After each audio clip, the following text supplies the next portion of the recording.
সর্বকালের অন্যতম সেরা এক সতর্কতামূলক গল্পের জগতে আপনাদের স্বাগত। এটা এমন এক অসাধারণ পণ্ডিতের কাহিনী যিনি চূড়ান্ত ক্ষমতার লোভে নিজের আত্মাকেও বাজি রাখতে পিছপা হননি। চলুন ডক্টর ফস্টাসের সেই জগতে প্রবেশ করা যাক। এই কথাগুলো ডক্টর ফস্টাসের এমন একজন মানুষ যার জ্ঞানের তেষ্টা ছিল সাগরের মতো, আর উচ্চাকাঙ্ক্ষার সেটার তো কোনো শেষই ছিল না।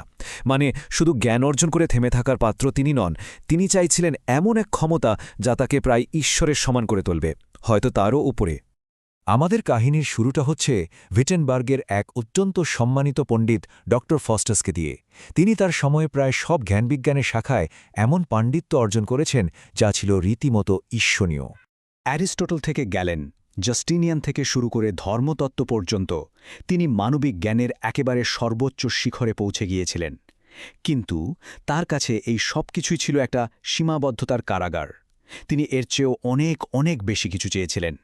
তিনি যুক্তিবিদ্যা আর চিকিৎসাবিদ্যার মতো মহান শাস্ত্রকেও কেমন তুচ্ছ তাচ্ছিল্য করছেন। কিন্তু কেন? কারণ একটাই, এগুলো তাকে সেই জিনিসটা দিতে পারে না যা তিনি আসলে চান, জীবন আর মৃত্যুর উপর একচ্ছত্র ক্ষমতা। আর এখানেই আমরা ফস্টাসের মধ্যে রেনেসান্সের আসল স্পিরিটটা দেখতে পাই। তিনি ঈশ্বরের কাছে আত্মসমর্পণের ওই স্বর্গীয় পথটা ইচ্ছে করেই প্রত্যাখ্যান করলেন আর বেছে নিলেন মানব সম্ভাবনার অসীমতাকে, পার্থিব ক্ষমতার সন্ধানকে।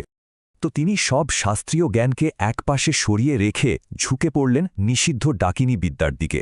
তার বিশ্বাস ছিল এই কালো জাদুর মধ্যেই লুকিয়ে আছে একজন অর্ধ ঈশ্বর হয়ে ওঠার আসল চাবিকাঠি। আর এরপরই ফস্টাস সেই মারাত্মক পদক্ষেপটা নিলেন। তিনি একটা বৃত্ত আঁকলেন, মন্ত্র উচ্চারণ করলেন, আর নরক থেকে ডেকে আনলেন এক শয়তানকে, ধূর্ত মেফিস্টোফেলিস। কিন্তু মেফিস্টোফেলিস কোনো সাধারণ শয়তান ছিল না। সে ফস্টাসকে এক হিমশীতল সতর্ক বার্তা দেয়। সে বোঝানোর চেষ্টা করে যে ঈশ্বরের সান্নিধ্য থেকে চিরকালের জন্য বঞ্চিত হওয়াই হল নরকের আসল যন্ত্রণা, যা আগুনের চেয়েও অনেক বেশি ভয়ঙ্কর। কিন্তু ক্ষমতার লোভে অন্ধ ফাউস্টাস এই ভয়ঙ্কর সত্যটা যেন শুনতেই পেলেন না। তিনি সোজা তার প্রস্তাবটা দিলেন, ২৪ বছরের জন্য পরম ক্ষমতা, আর তার বিনিময়ে নিজের অমর আত্মা। আর মেফিস্টোফেলিসকে হতে হবে তার অনুগত দাস। ব্যাস, চুক্তিটা হয়ে গেল, আর শর্তগুলোও ঠিক হয়ে গেল। এই শর্তগুলোই ফস্টাসকে তার করুণ পরিণতির দিকে ঠেলে দিল। অদৃশ্য হওয়ার ক্ষমতা, যখন খুশি রূপ বদলানোর ক্ষমতা, আর মেফিস্টোফেলিস যে তার প্রত্যেকটা আদেশ পালন করতে বাধ্য। এই অপবিত্র চুক্তিটাকে পাকা করতে ফস্টাসকে নিজের রক্ত দিয়েই সই করতে হল। কিন্তু অদ্ভুতভাবে তার রক্তটা যেন জমাট বেড়ে যাচ্ছিল। মনে হচ্ছিল যেন রক্তটাও এই কাজে রাজি নয়। আর চুক্তিতে সই করার সঙ্গে সঙ্গেই তার চামড়ার উপর একটা অলৌকিক সতর্কবার্তা ভেসে উঠল, ল্যাটিন ভাষায় লেখা হোমো ফুগে, যার মানে হে মানুষ পালাও। এটা একটা ভয়ঙ্কর প্রশ্ন, তাই না? যে মানুষ স্বর্গকেই প্রত্যাখ্যান করেছে, সে পালাবেটা কোথায়?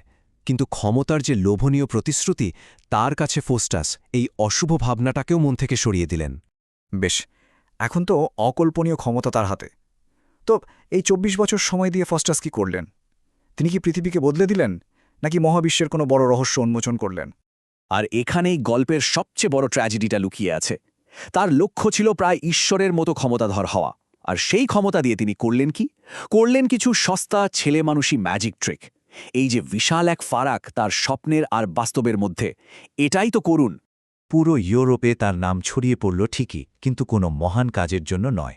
খ্যাতি হল সস্তা জাদুর খেলা আর নিষ্ঠুর রসিকতার জন্য।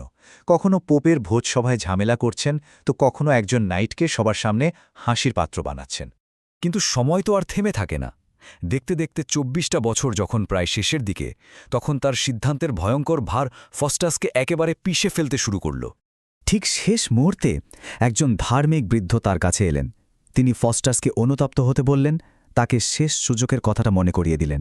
বললেন একজন দেবদূত নাকি মূল্যবান করুণায় পূর্ণ একটি পাত্র নিয়ে এখনও প্রস্তুত, শুধু তার ডাকের অপেক্ষায়। কিন্তু অনুতপ্ত হওয়ার বদলে ফস্টাস শেষ মুহূর্তেও পার্থিব মোহে ডুবে রইলেন। তিনি মেফিস্টোফেলিসকে ট্রয়ের হেলেনকে ডেকে আনতে বললেন।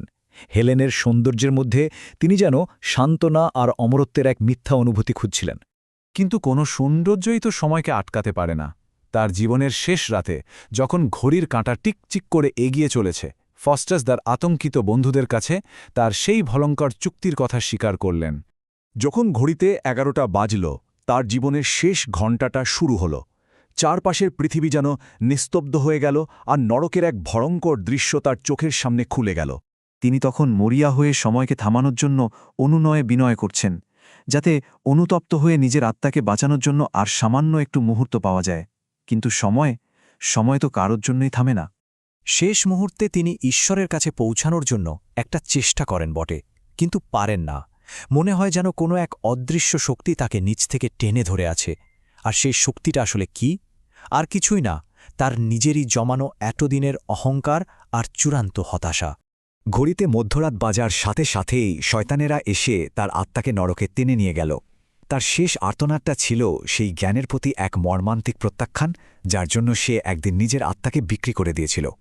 ফস্টাসের এই কাহিনীটা আসলে এক চিরন্তন সতর্কবার্তা। এটা আমাদের নিজেদের উচ্চাকাঙ্ক্ষা আর জ্ঞানের সীমা নিয়ে ভাবতে বাধ্য করে। প্রশ্নটা হলো, নিষিদ্ধ জ্ঞানের আসল মূল্য কী, আর তার জন্য আমরা ঠিক কতটা দিতে প্রস্তুত?